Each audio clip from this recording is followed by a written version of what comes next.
Senators Vandenberg and Connolly, and former State Secretaries Hull, Stettinius, and Burns. Ask them if they ever found in me anything except the highest adherence to duty and honor. Then the committee can judge and the public can judge whether to believe a self-discredited accuser whose names and aliases are as numerous and as casual as his accusations. The other side of this question is the reliability of the allegations before this committee, the undocumented statements of the man who now calls himself Whittaker Chambers. Is he a man of consistent reliability, truthfulness, and honor? Clearly not. He admits it and the committee knows it. Chambers, who has already sworn that he pleaded with Hiss to join him in leaving the party, is recalled in the middle of the dramatic 9-hour session. Asked why he singled out Hiss, he replies, "The story is spread in testifying against Mr. Hiss. I'm working out some old grudge for motives of revenge or hatred. I don't hate Mr. Hiss.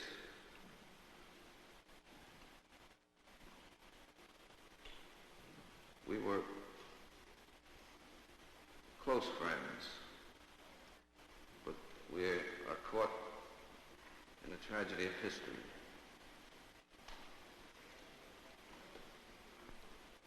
Mr. Hiss represents the concealed enemy against which we are all fighting, and I am fighting. I've testified against him with remorse and pity.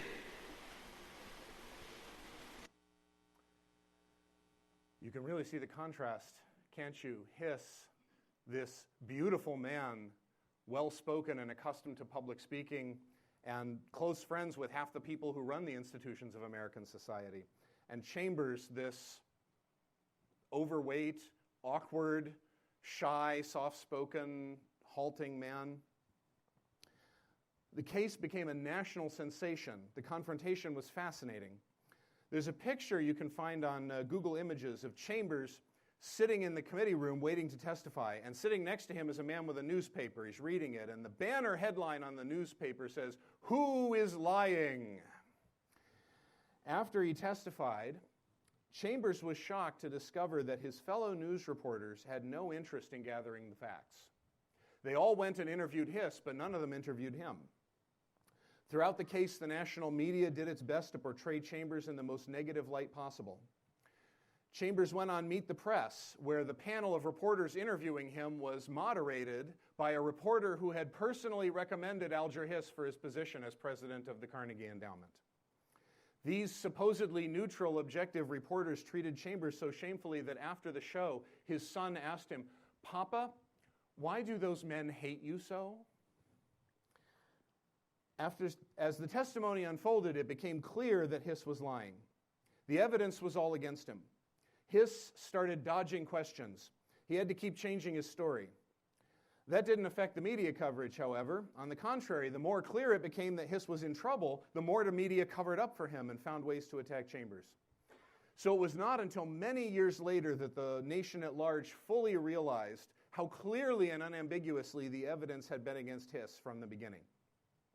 President Truman made the case into an election issue. He denounced Whittaker Chambers at rallies in front of big cheering crowds. The security official that Chambers had gone to in 1939 to tell all he knew lied about what Chambers had told him. And the lie would have stuck, but the man's notes were introduced into evidence and they contradicted his story. In the trials that came out of the case, 2 sitting Supreme Court justices took the stand as character witnesses for Alger Hiss. Who do you think took the stand as a character witness for Whittaker Chambers? The housekeeper. The black woman he had hired and refused to pay the lower wage. He paid her a decent wage and he invited her to sit at the table and eat with the family. As Chambers put it, "In our dining room, we gave her back her human dignity. And on the witness stand, she gave me back my human dignity." Hiss's main strategy was to smear Chambers. He said in his testimony that he had heard from someone that Chambers had been in a mental institution. This charge was repeated by many others with no evidence.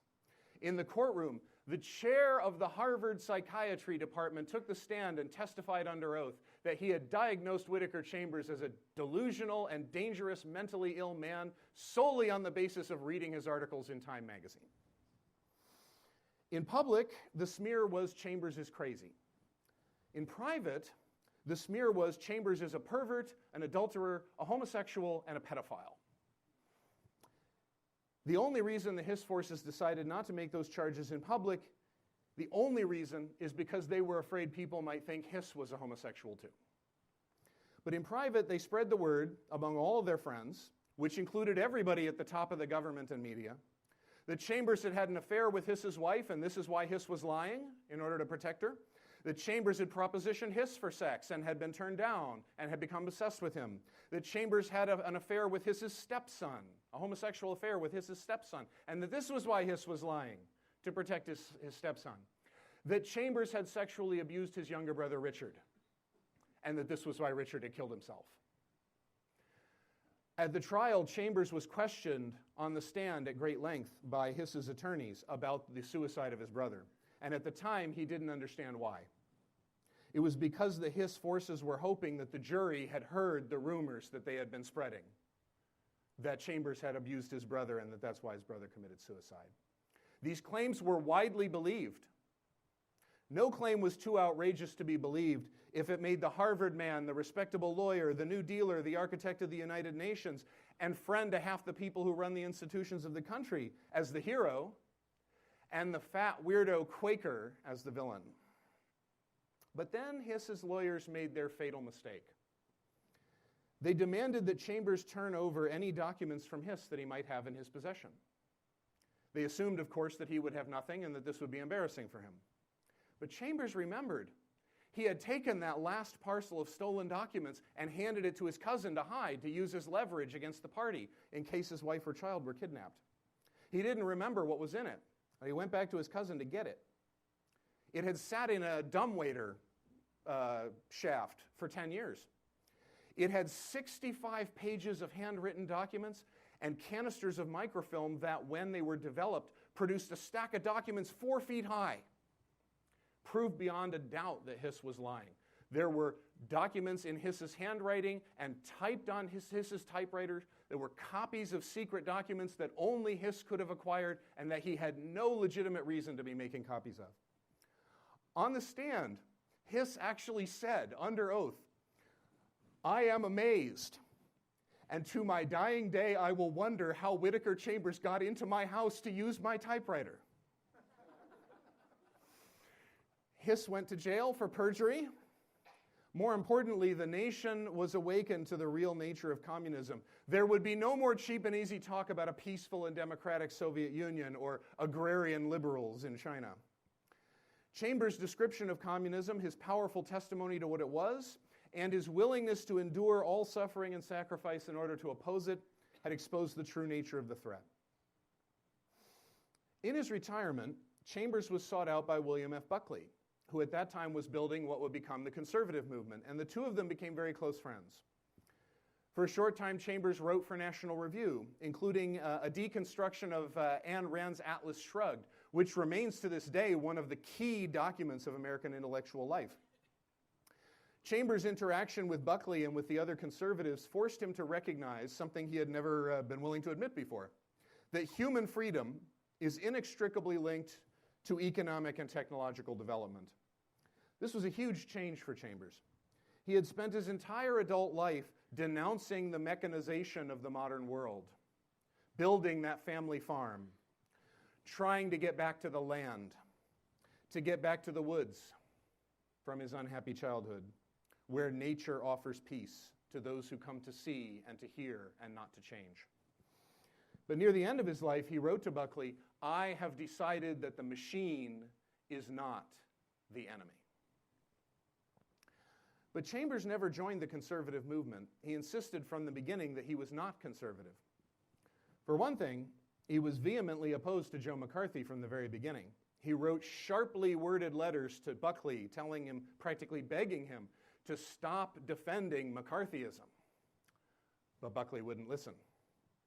At a deeper level, though, Chambers shared the conservatives' desire to resist totalitarianism and to limit the expansion of state power and central planning. But he thought that the conservatives had too limited a vision. The vision that if we just get public policy right, if we protect individual rights and the free market, that would be enough to solve the problem, the crisis of history in the modern world. Now, make no mistake, Chambers was an uncompromising defender of individual rights and the free market.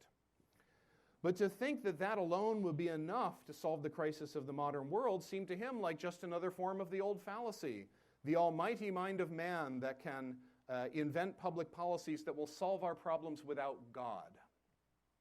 See, Chambers thought that a return to God was not central enough to the conservative project, nor could it be made central without fundamentally altering the nature of the project. Well, what can we learn from Whittaker Chambers today? A lot, I think, but I want to suggest a few starting points. I think Chambers has a lot to say both to the left and to the right today. To my friends on the left, I want to say this. First of all, the time has come to stop glamorizing communism. 100 million people were murdered by this totalitarian movement. And when we romanticize Castro or Che Guevara or North Korea, it discredits whatever cause you're advocating. And it also raises serious doubts in the minds of some people about whether you really value human life and human rights and human freedoms for people who disagree with you about politics. I also want to ask my friends on the left to recognize that the power of government, the media, and the academy have been used consistently and absolutely unscrupulously to mistreat people on the right, and that this has been going on for 70 years. Finally, I'd like to ask my friends on the left to consider that in the 1930s and again in the 1960s, the expansion of government power was publicly justified by a dangerous level of faith that rational experts can solve our problems for us without God if we just give them the power. In 1966, Sergeant Shriver, who was the head of Lyndon Johnson's War on Poverty, was asked, how long will it take to win the war on poverty and eliminate poverty entirely? He said, 10 years.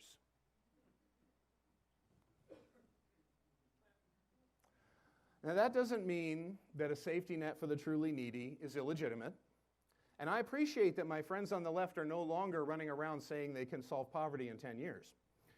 But the ideology of giving power to experts so that they can solve our problems for us without God has never been clearly and consistently repudiated, and it ought to be repudiated.